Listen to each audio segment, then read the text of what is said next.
He'll keep talking, that's fine.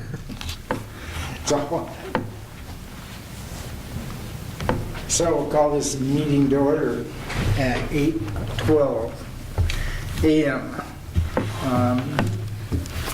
Present Tim Payne, Leif Bissell, not in attendance, Randy Grant, Kissna, Torino. Go with that. Any changes to that? Everything's fine there then. So consent agenda, the two items, approve the minutes from July 28th and approve the agenda for August 25th. Well, there's two adjustments to the minutes. So we talked about who made the motion for the chair and vice chair. So I'll make a motion to approve the consent agenda with the amendment to the minutes. And those amendments are, Mr. Payne made both motions for the chair and vice chair.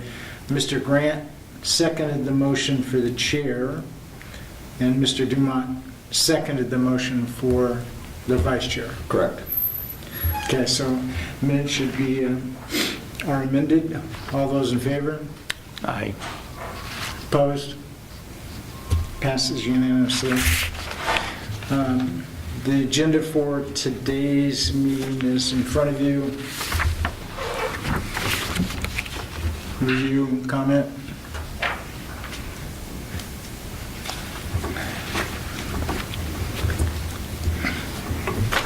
Are we doing something with the park code? Looks like that's what Mike is asking for. Yeah, I guess at the July 28th meeting, you guys asked for some changes to be made, and he has made those.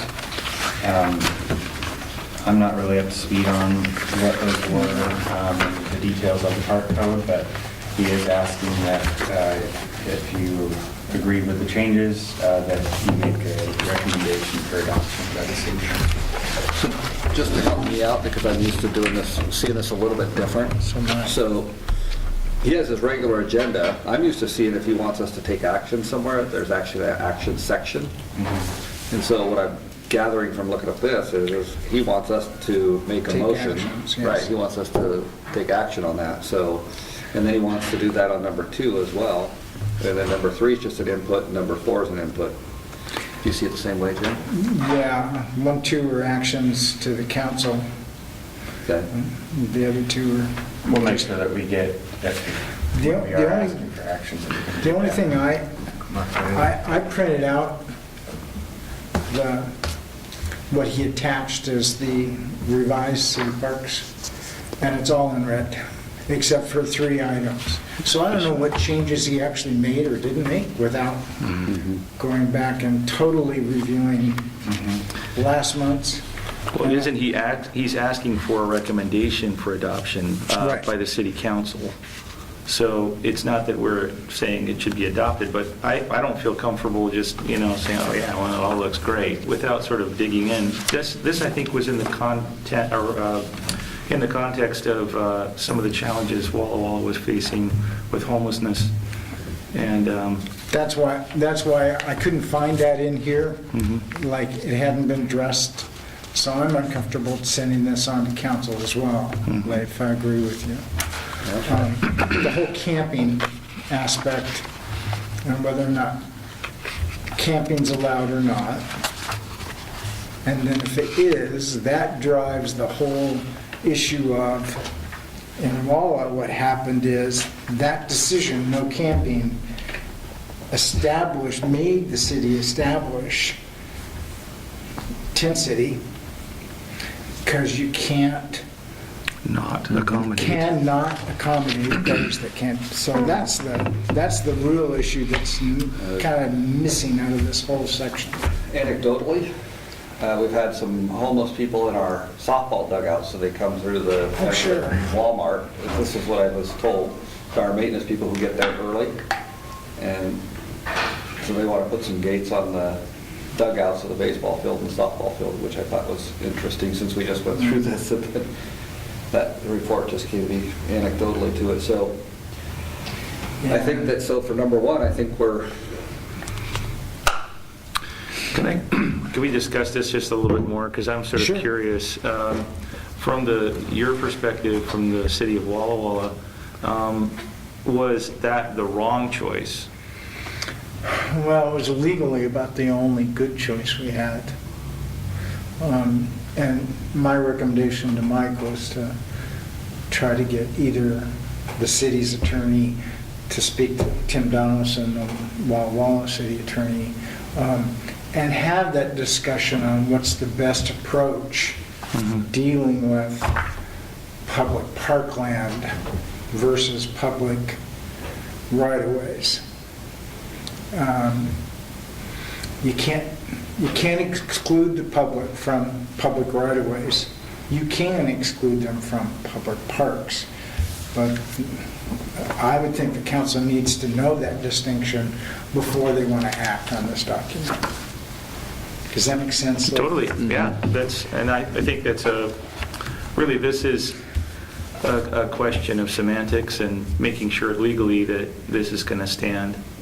And learning from other folks' either successes or mistakes are, I think, an important consideration. Yeah, I was the one, unfortunately, that got pushed into, or directed into creating the tent city down below the golf course. And to be honest, we thought it wouldn't get through the winter, Yeah. but it obviously did. So the best move was to move them over on city service center property in the enclosed courtyard. Is it being used? Yeah, extensively. Really? Instead of having tents, they're Conestoga wagon huts. If you drive by on Reese, you can see in there and see what it's kind of a rounded Conestoga wagon look. That the community college helped with some of the footings, foundations, and then volunteers have been doing the Conestoga wagon. So it's more housing than it is tents. Right. Unfortunately, that we need to get those people into real housing. Yeah, it's a bit of a conundrum. It is, and for me, my wife is responsible for county homelessness planning, and so it's fortunately my retirement saved our marriage. Retirement of necessity? Yeah, my good. So that's the, I know too much about this stuff. Yeah, but I agree with Blake, though. Your experience can help us not Make those same. make those same mistakes if you can get it on the front end. Well, we didn't allow camping in our park ordinance in Walla, and had never. Well, I think the decision was made back in probably the 90s when they closed the campground for Walla Walla Park. And when that closed, then no camping was added to the ordinance. And moved forward to 2016, that's when the issue of excluding people from public property being legal or not. Are there examples of where cities have allowed camping, where it's been successful in dealing with this sort of problem? Are there, is there evidence that there's another approach that might work, or is that just a trap of some sort? Well, Seattle is an example. They've established, I think, five parks and areas within 5 parks where tent camping is allowed. And most of it is just homeless camp. So whether or not, I think they had to do that out of necessity. Right. There's to all the capacity. spaces underneath the bridge. Right, yeah. Bridge abutments were full, so they had to move their thousands of homeless into other public lands. But I don't know if any, Tacoma's done some of that. It just depends on what you want your public parks to be or not be. I see cities like, we were recently down in Bend. It has a similar kind of energy, but bigger, much bigger than Walla Walla. There's like Hood River. These are communities that have a large number of young people and sort of see themselves as more sort of recreationally based, economies that have a lot of activity around them. Some of that comes with, connection with homelessness. I wonder how these communities are coping with it, because I'm certain it's part of their situation as well. It'd be an interesting little research project to see how people do it. I can certainly, what I would suggest is we bring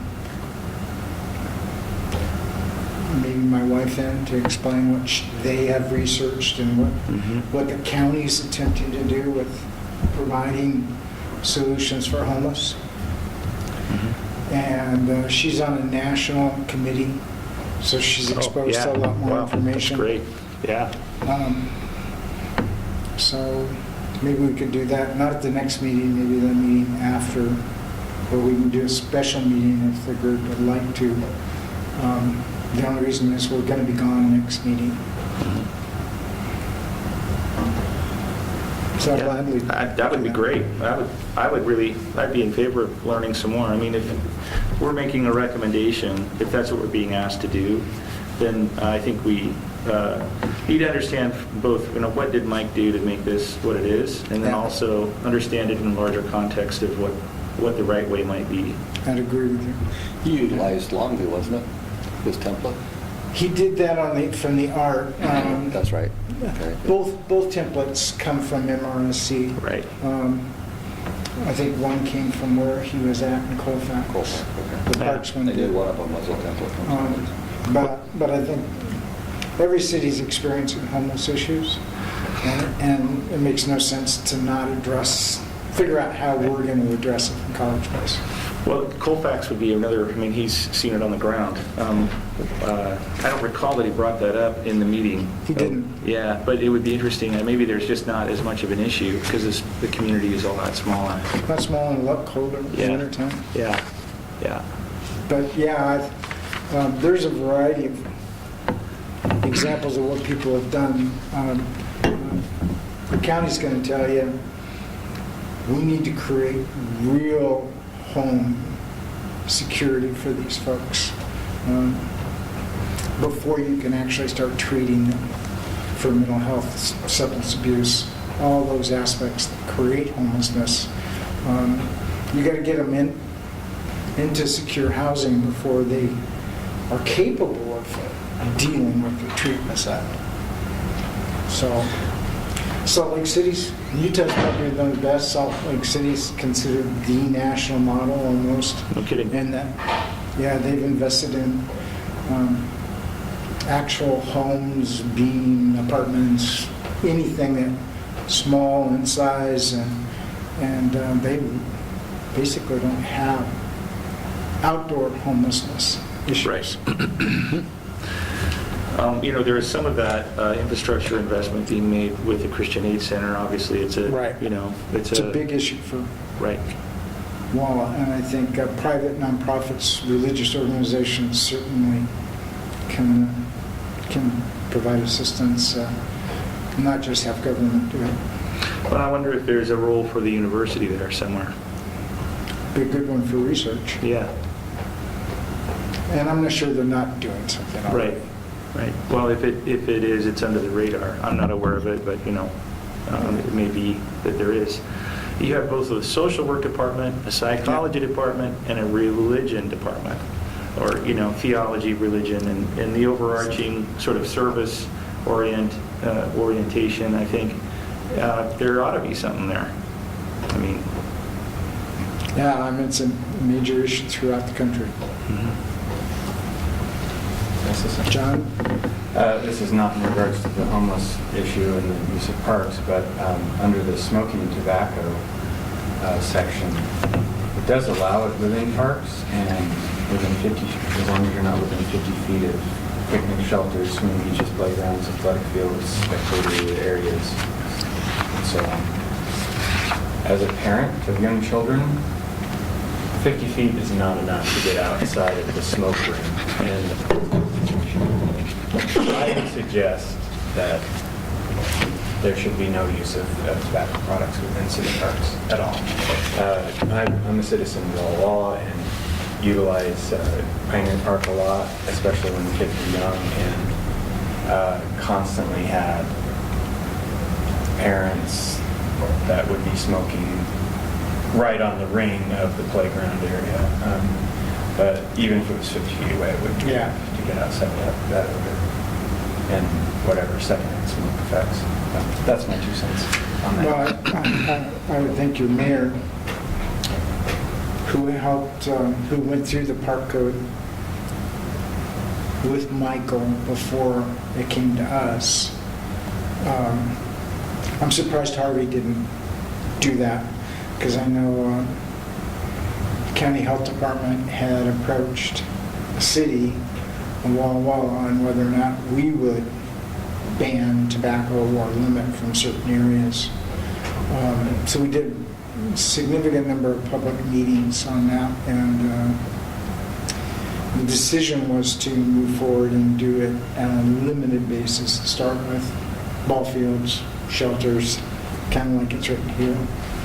But I would think personally, I would agree with John, I would too.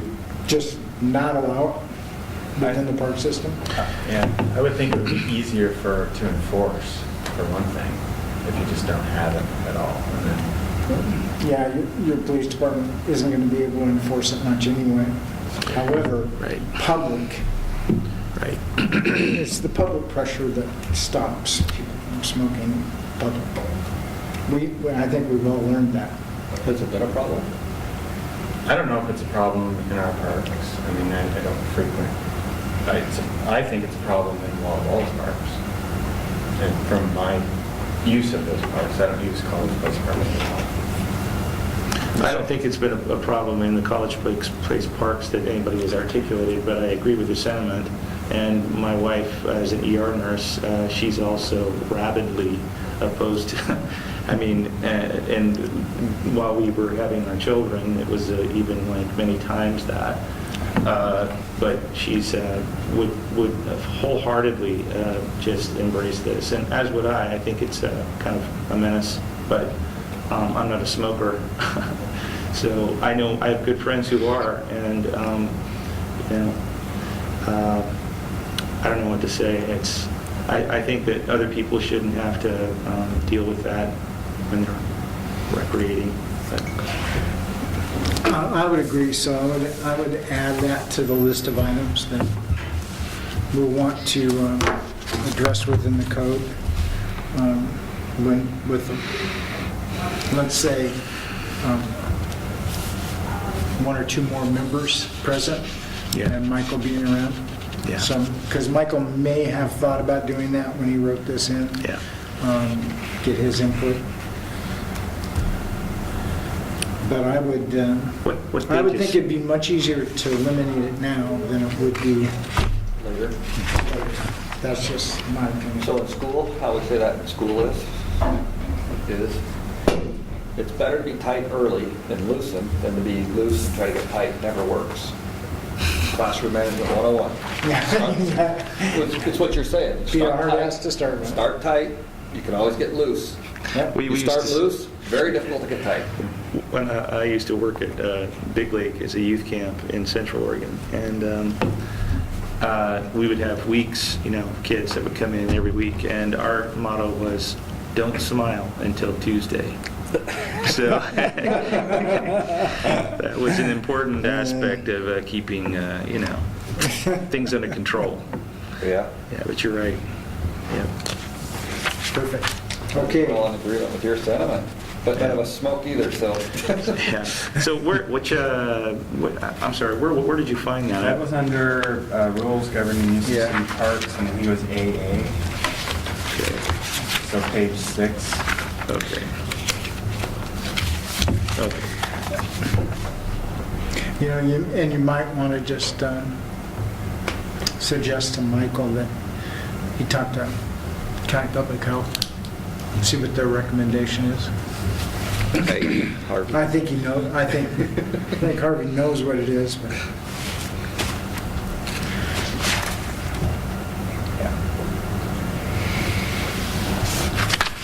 so we're going to delay for at least one additional meeting to park code items. Okay. Correct? Yeah. Yep. Okay. Do we need a motion on that? No. So moved. Just, That okay, helps. that works. Okay. I think you just don't have to You do don't, anything. no, you don't want to do a motion. Oh. Without the I withdraw my motion. without the recommendation, it doesn't go anywhere. Yeah. Okay. So item 2 is the public art code. I don't know if you all had a chance to read them. It's the, Can I back up, though? I want Yeah. to have a couple I'm more sorry. cents on your first one, though. So, okay. Life, that I think is a good idea to, do you want to do it at a separate meeting or this meeting to have your wife come in and visit with us? We think that's a good idea, so let's wrap that up in this so we give Mike some direction. Right. Probably a separate meeting. Okay. I would pretty much rather have it be its own thing so we're not trying to rush her through. Let's take some time. I'm okay with a separate meeting. Sure. What are you thinking? Yeah. Sure. And then, maybe you can get lucky and get either Donaldson or Preston Frederickson from the city attorney to come to that meeting as well, So my suggestion is, since they've been dealing with it Right. for a year now. so depending on Mike's immediacy of that, I would think that you're going to want to set it up between now and the next meeting, just in case he wants to get the recommendation at the next meeting to push this thing forward.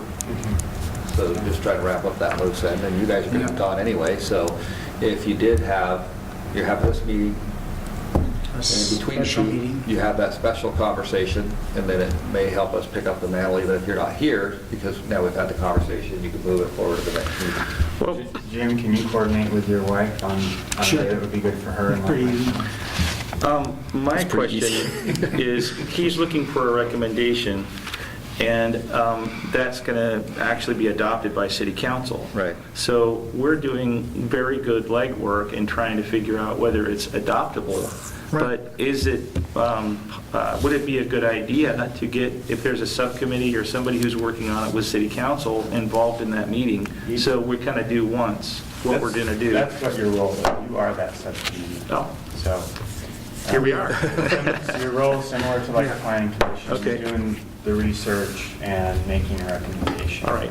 And then generally council will either just wholeheartedly adopt based on the record and the work you've done, or they can tweak it a little bit, or they may send it back to you.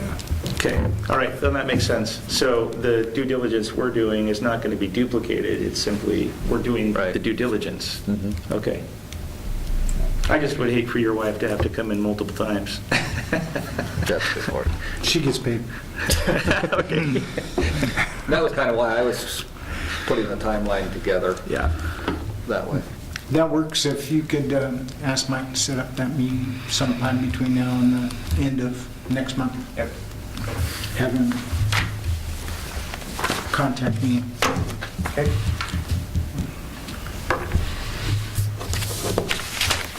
Okay, now we're ready to go to the art code, public art code.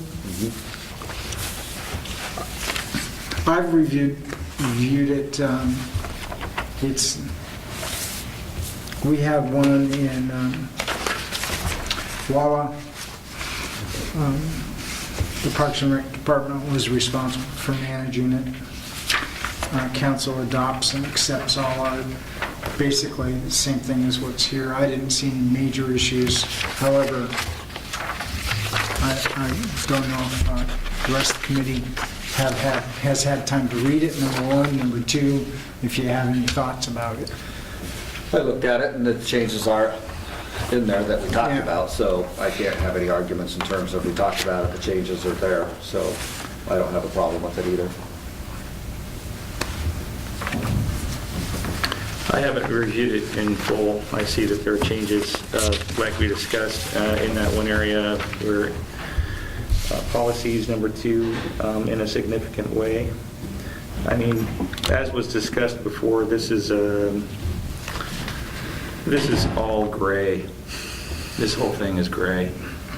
And I mean, part of it's a subject matter, which is fine. I mean, art is going to inhabit that zone, but it's still very gray.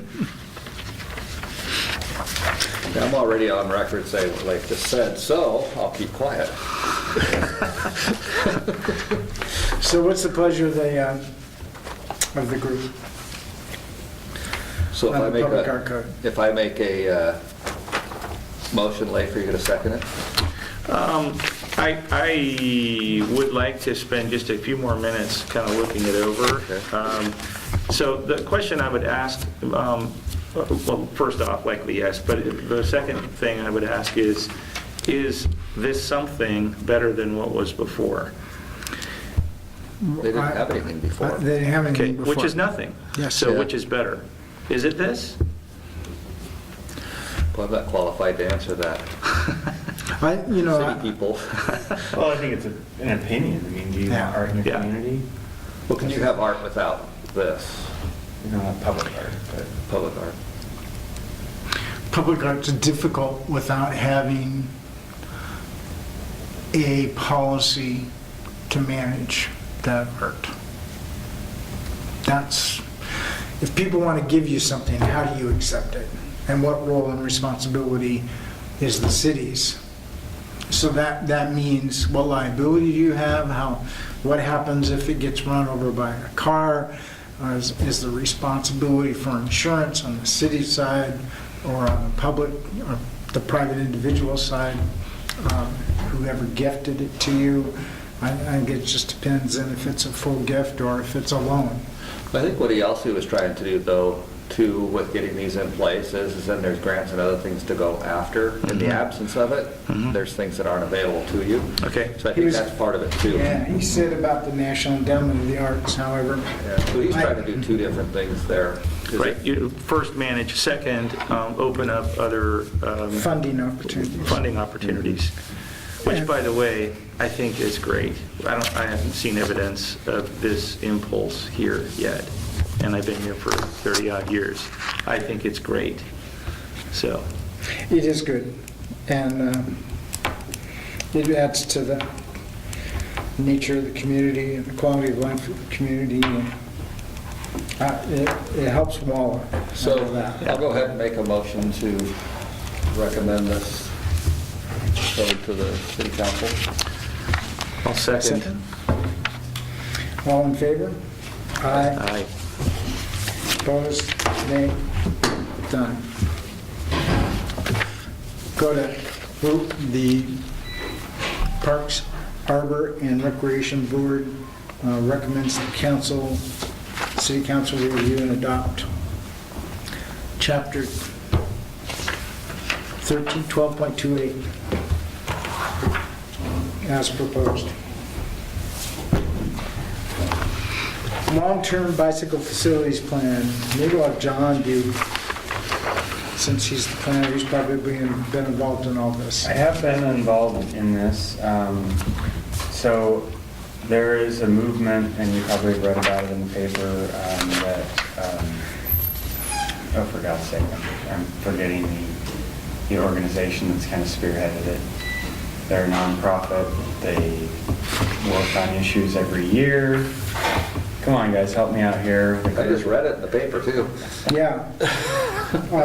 It's getting me as well. I missed it, so. It's the community council Community Council, yes. who is, So they, one of their projects was they they looked at bicycling and trails as an economic tourism for the community, and so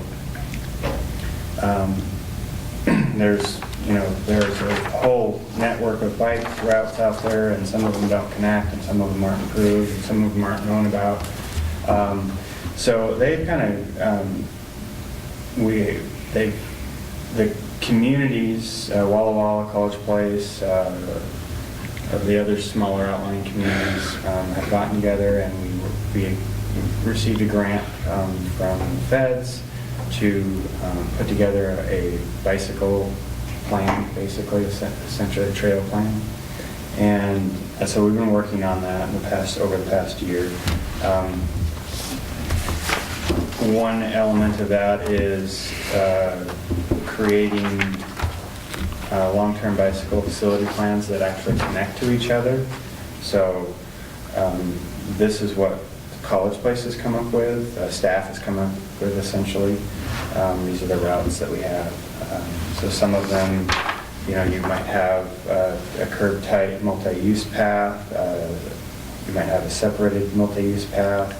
There's 12-foot shared lane bicycles, bicycle lanes. There's a bicycle lanes within the street that are 5 to 6 or 8 to 10 feet wide. There's a whole, you can see them all. I I have a question. Since Yeah. I just, a month and a half ago, started riding a little more. So I'm coming down Whitman, and they got that nice, 10-foot wide asphalt walkway. Are people supposed to ride bikes on that too? The asphalt pathways that are, I think they're 10 foot wide in our community, are multi-use. You can ride on them, you don't have to. But I've never seen, so I was just going down that, I looked at that, and I thought, that guy in that wheelchair right there, walking his granddaughter and his dog, and probably her mom, and my bike aren't happening. And then I passed a few other people, so nobody was on it, but pedestrian people, there wasn't a bike rider one on there, so I thought I would hold my question or my thought to myself till I got here. So I'm curious about all of those and how do they function, and are your bike riders really just going to be on the road?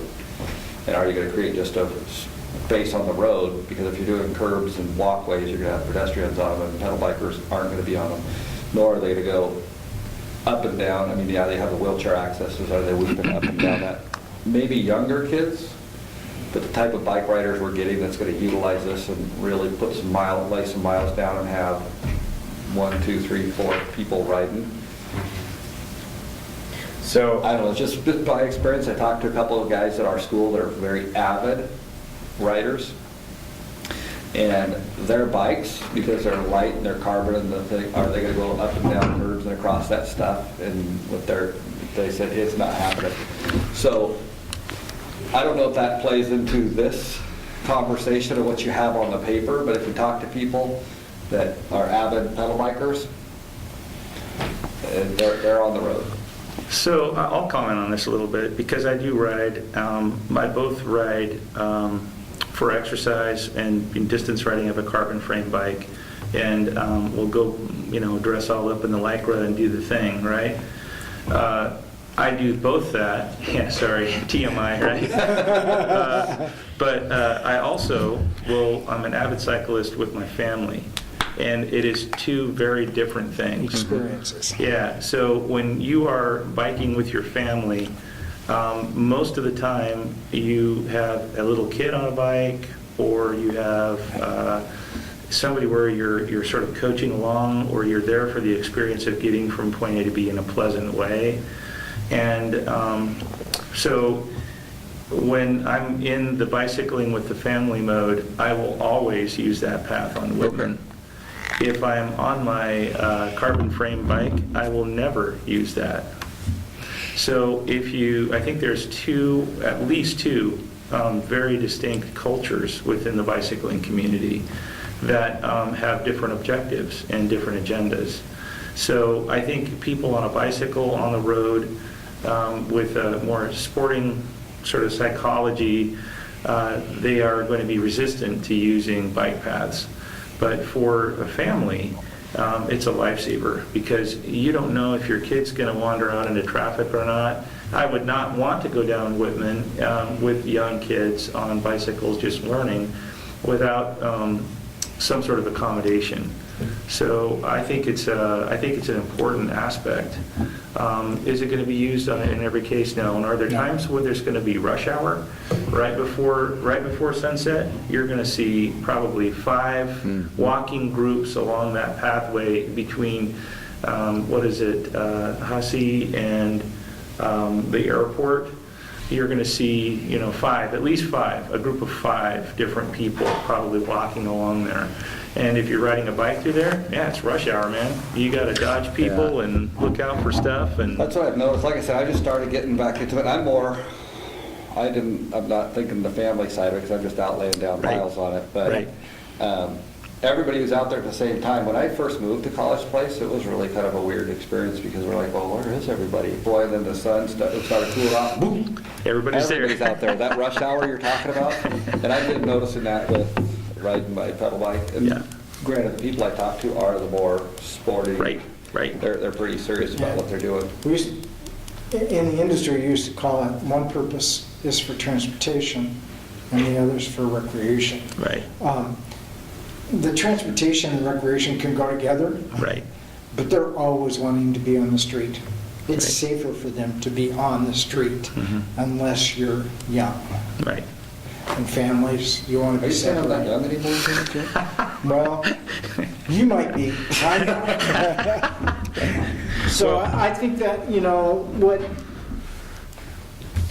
what my concerns with this is engineers and planners. Yeah, It's not recreation, folks.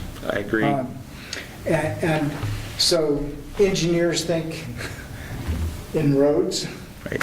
They don't think in how do I link neighborhoods? Right. Yeah. And that's what's missing in this. This being, I would just call this a major arterial bike plan. Right. Right. And then we should have something in policy that the council establishes, talking about the desire to link neighborhoods through right-of-ways and assuring that developers provide right-of-ways through the development, not only in streets, but if you're doing cul-de-sacs, always reserve that 20-foot right-of-way section so you can eventually have that connectivity that you want in neighborhoods.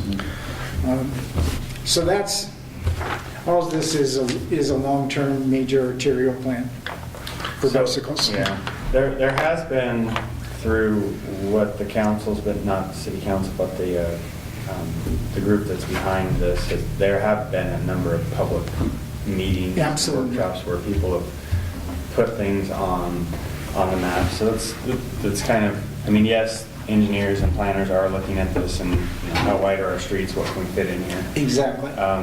But I think you make good points, Jim, in that our development codes need to have requirements where, like at the end of cul-de-sacs, is there a desire to have pedestrian connectivity so that people can actually get from point A to point B in the shortest amount of time. Yeah. Because if they can't, they won't get out and walk. Well, I don't want my kids and family having to go out on the main arterial to get to the grocery store. What's funny is in, what's that called, Harvest Meadows. Meadows over there. So they did those cul-de-sacs, they didn't connect that road, but now there's a dirt road that everybody runs to that through. same point. Yeah. That connectivity, they're doing exactly what you just said. I was just happened to be on my motorcycle driving through there for the fun of it. I've been there for a while. You go right, because that was supposed to go, 4th Street was supposed to go through, and it just like, whoop, dead. And you watch, there's a dirt road that people are. Well, there used to be a dirt road, and then it kind of got mucked up, and then it's been made again. Because I've ridden on, well, you have a motorcycle? What do you ride? Katana 750. Oh, okay, cool. All right. I ride too, so anyway. Old is it? Anyway. And then, is this part of what we're anticipated to comment on? You want us to comment on, John? Yes, this is part of These are proposed standards for designs, kind of like street standards. And I guess a couple questions. If this is the Park, Arbor, and Recreation committee, I would say the planning strip needs to be more focused. Not just an engineer's design here. 0 to 10 feet. 0 to 10 feet. You don't plant a tree in anything less than 3 feet, and ideally, you want 6 to 10. So if that's going to be a part of the community council, the city council's desire to have planting strips like we have on College Avenue now, they're planted in, or if they're just pure landscape strips with trees allowed to be planted, then I think we need to have we need to know more about the street. What is the width of the street? What's driving the width of the street? When you buy right away, what do you expect to be provided? Are the city's residential standards 60 feet? Our residential standards 50? are 50 feet. Okay. And so that's why you do see a lot of times no planting strips. Yeah. Just get the street in there with 2 lanes of travel and parking on both sides of 5-foot sidewalks. Yeah. That's a discussion that I think you guys need to be involved in, is what do we want our right-of-ways to look like? Do we want to have 6 to 10 foot wide planting strips with street trees in them? And then that has ramifications on how wide What your a street developer standards has are. to dedicate. Exactly. And in Walla, you know what drives the street standard width? Just guess. The What is rear- the major factor? The width of the rear end of a horse. Like it used to. Real similar, not quite. You have a guess? I don't. Fire trucks. Really? The size of your fire trucks is what establishes the street widths that are Wow. adopted in the city of Walla Walla. Isn't that interesting? We buy the biggest fire truck you can buy. On a standard size. So that just always blew me away. So that means the street had to be so wide because you have to have the room for outriggers to go down and traffic to go by. Wow. Huh? I think based on what I just heard you say, I'll say this. So the education I would need to give educated opinion would be extensive. And so what Jim knows, I think having Jim around helps me understand things that I would not know that. Yeah, I agree. I'm in education, and you can talk about how to run a school and what do I need in a school, but that level of detail and understanding, you've got to be involved in. So I'm willing to play, but I want to make sure Jim's around because he can give me the perspective that I otherwise probably am not going to get in a short amount of time. Just as life gave me perspective about two different Family pieces. And so Yeah. I guess it depends. If you're going to start drilling down technically, what's my ability to technically give a good opinion? I don't know. So these standards are what we can fit based on the streets we've identified, how wide they are, Your current. our current right-of-way. This is what we can fit within those. Okay. If you look at Whitman in the section where there's the dotted line where it says proposed 10-foot curb type multi-use path, that would be on the south side to match up. But we're going to have to buy right-of-way to get that in. That's why it's not in there now. That's why we didn't do it when we redid Whitman. So there's, we have existing facilities that we want to match and make it, connect things together. Yeah. The red dots, I believe, is a Sharrow. So those are the chevron symbols with a bicycle underneath them. College Avenue's done. We're not widening it. In fact, we shrunk that road. There's no room for bike lanes unless you were going to take out parking. That's not going to happen because the business owners are already Yelling and upset about the loss of parking they had when we put these turn pockets in. So the only thing we can do until the next 40 years down the road when we redevelop College Avenue again is to put Sharrows on the road. So that's the solution for that part. And to plan for the future. Yeah, 12th Street has sufficient right-of-way, I believe, for the most part, that we can get bike lanes down through the entire section. Some areas we may have to do some restricted parking when you get from between Larch and College Avenue, but they're still, I think, if we, for the most part, I think we can get them bike lanes in there and still preserve parking. So, and then, you can look at Najonier, which most of that is not even in the city limits, but as, we just annexed a huge section of the McKinney Christensen property, we want to keep planning for bike lanes through those sections. And counties just adopted adding bike lanes to their county roads, Yeah, and which is great news, in my opinion. Yeah.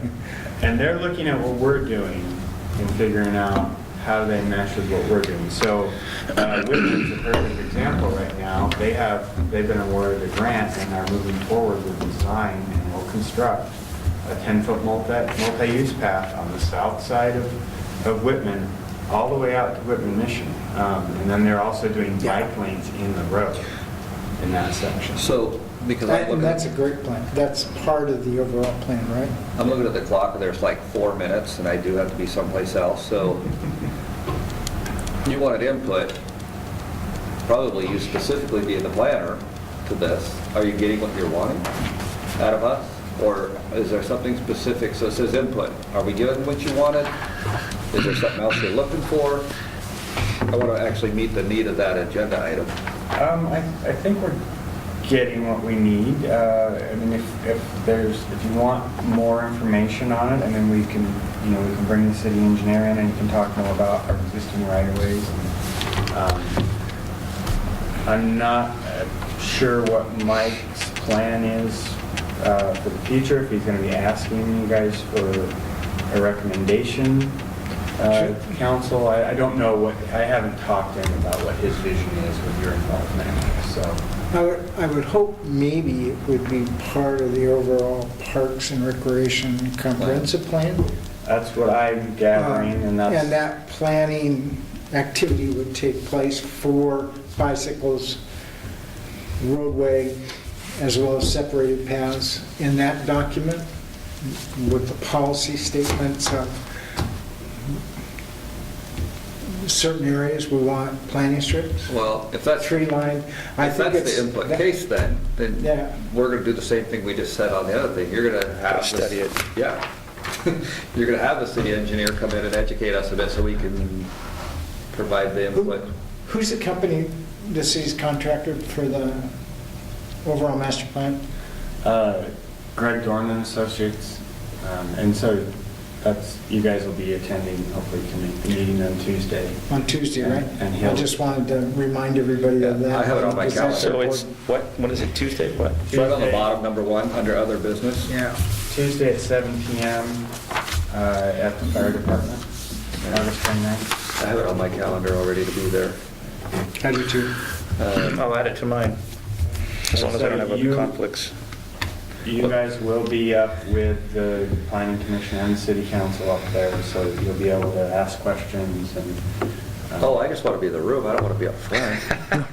You're going to be I asked Mike- I officiating. specifically asked Mike about that. Is I think are my they calendar up just front got or full. are they- Just got tight. didn't it? Just got, yeah. Make sure you start out tight, remember? So- Don't smile until No 9 smile. o'clock, okay? Don't smile until 30 minutes into the meeting. Well, I wanted to make one comment about this, because I agree with Jim when it comes to the way this is set up. This is essentially showing infrastructure that's already in place or projected infrastructure for cars. If the idea here is to create pathways that people will use or to in some way enhance the experience of being part of the population of College Place and use a bike, I think that there is more to look at than rather just where infrastructure exists or where it's projected to be. And I can tell you from my own experience, I live on 6th Street, so this makes logical sense to me. If I'm headed somewhere on my bike, and many times we will take off and go to Rooks Park on our bicycles, where do we go? We go through the villages. Where are the most pleasant places you can ride that connect to other Exactly. places, okay? So when you do that, when you think in those terms, it's not where can I find the most possible cars to ride around safely? No, you want to have a pleasant experience of going from point A to B. So what I do is I go through the 6th Street area, which connects nicely with the villages. You can see there with the roundabouts. Nice tree-covered road. There's nothing going on It's where I there. jog 3 mornings a week. There you go. You know what I'm saying? Where I okay? go for long walks. For an architectural draw, you find places that are already being utilized and try to figure out how to make them work.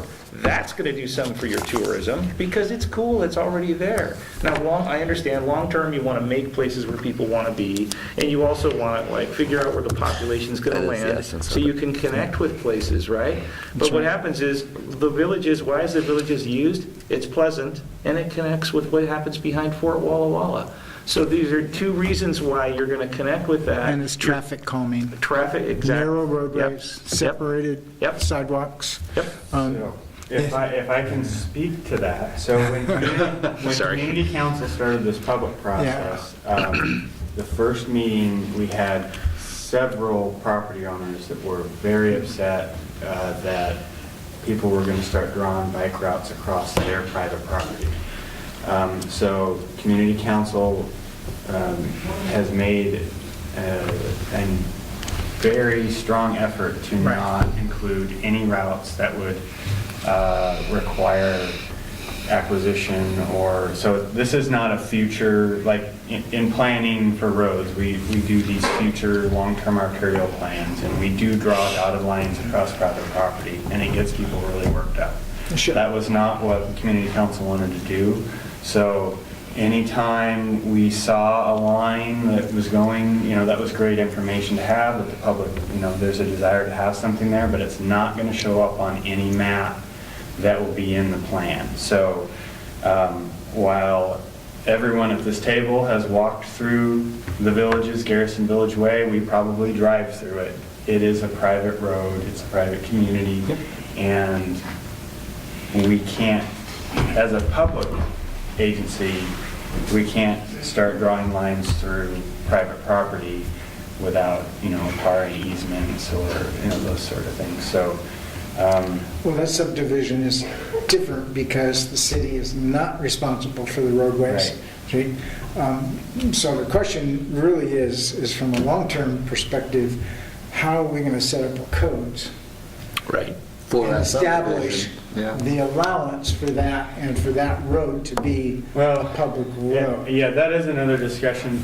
We are Total discussion. addressing that. Although private roads of this nature, are allowed in PUDs, they can't be constructed to the nature that they are within the villages right now. You have to Right. have curb and gutter Gutter. and sidewalks and whatnot. But you can do the planting strips and make it look, beautiful.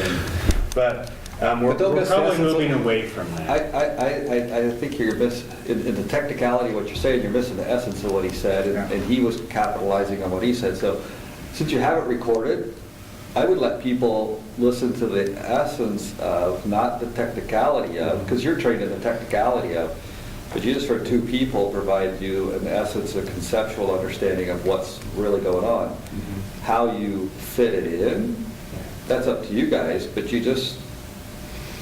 that was very well, the 2 of you together, if you have it recorded, I think gives you some really good input on that in terms of what is the functional reality, what is the mindset of people, and the challenge is to take the technical with the essence, the I think conceptual. too, that the vision that people 20 years from now are going to feel is that somebody looked at the villages and understood what the draw was there and then made it so in areas that it wasn't before. And I think that, we're talking about trees here. The point you made about that planting strip, I think, is really important because one of the draws of the villages is what happens with trees and what happens with light and how you feel when you get there.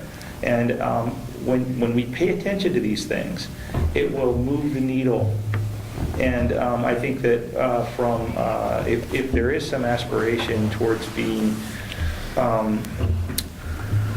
more tourism-oriented, or, we're trying to create a sense within the people that are here that somebody who was thoughtful did something important, then we need to be watching for these things. And I know, the villages, essentially what you have with the villages is an incredible group of people who decided that they wanted to focus on living rather than doing all the things that are required to live. And that's a very cool thing. And they have ideas about, and very strong, contracts with the people that are around, because they don't want the rest of humanity traipsing through their front yard. Okay, it is a cloistered environment to some degree, and I understand that. But if there's a way that we can make that geography or something close to it, and maybe it's Whitman, because Whitman connects to the Whitman mission, then I think that we are enhancing what happens with cycling. And if there's a way to connect all that, I think that'd be great. The main obstacle I see to it right now is there a way to make the end of Whitman somehow more gracefully connect with what happens in Fort Walla Walla? There have been, we've had discussions with the city of Walla Walla. They're doing their transportation plan, and they're working on the same thing. They're working on this bicycle thing, and we talked about possibly a bike path that would go into Fort Walla Walla and then maybe come out at where that traffic signal is at the mall, the one that's not operating right now. So You're talking about going into the natural area? Yeah. That has some hurdles, but and I don't know if that'll show up on Walla. Probably not that big a hurdle. You know what? I think also the Some main strings obstacle attached there is the traffic. If it were me doing it, Yeah. I would tunnel. I would go underneath that road and pop up on the other side, go right through the natural area. Okay, I know, I just said something expensive, but what would happen there is that is a huge obstacle. When you have two little kids on bicycles and you're trying to cross that road, there's four impossible. lanes. Not happening. It's impossible. I mean, you appreciate what a raccoon has to go through, right? So it's They get to our house somehow. Yes, they do. I got But- that razor sitting out there, raccoon tracks in the seats. I believe that would make Whitman Across my deck. a draw. The Whitman, whatever's frickin' happening, family. whatever investment's currently been made on Whitman would make it more viable. You would bring people in Who's from the done that? Walla Walla Somewhere. side, and it would help enhance that whole process. That Get people stupid on the highway, they bike go paths. right underneath that bad boy. So, I would agree, we've got to eventually, long-term, put an overpass or an underpass to get people across Myra. It is a frickin' wide, 100-foot right away. Yeah. And connecting with, if you stay within the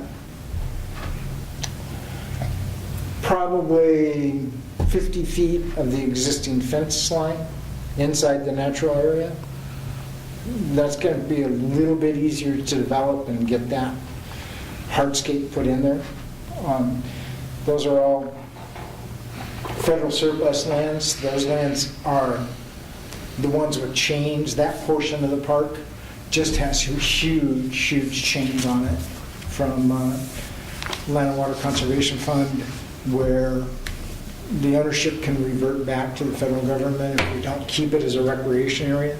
But recreation could be defined in many a way. And I think that's a logical use of that piece of land to make a good connective bike path versus the fun trail, the mile-long trail inside the park. Right. We've ridden in places other than Walla Walla. We've taken our bikes and we'll go. I remember we've spent quite a bit of time in Tri-Cities riding around their trails, and they've done a good job developing natural area trails. They're fun to ride through. Yeah. And it's pleasant if we can create some of that here and maybe make some of these boundaries go away. It would be, I think, in a better place. Alrighty, fellas, I gotta go. Yeah.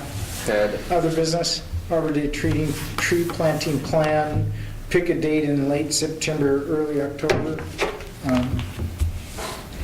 Do you know what Mike has in mind here? Well, you guys are, as a group, will get together and plant a tree. Just And one? then, Or 20, or? I don't know the Okay. details. I think it has something to do with us becoming a tree city and being eligible. There's a process we have to go through. Yeah, I've done all, So we have a ceremonial tree planting this group does, did I just hear? I think that's the intent. just one? Yeah. We should wear our bike shorts. Lead the way, brother, lead the way. But what kind of tree are we going to plant, you know? Do you have a really nice planting area that you've got out here? Is that maybe a location for Well, ceremonial those tree two planting? landscape beds are, we have maple trees scheduled to go in. Great. In those, and our landscaper's supposed to be starting that this fall at some point. You know who's the It's first? Smith. Smith, brother, Kevin? I like this, and I would be happy to have one down there at the middle school, high school, so I'll keep consistent with that. Okay. That's my input on that one. On line bike?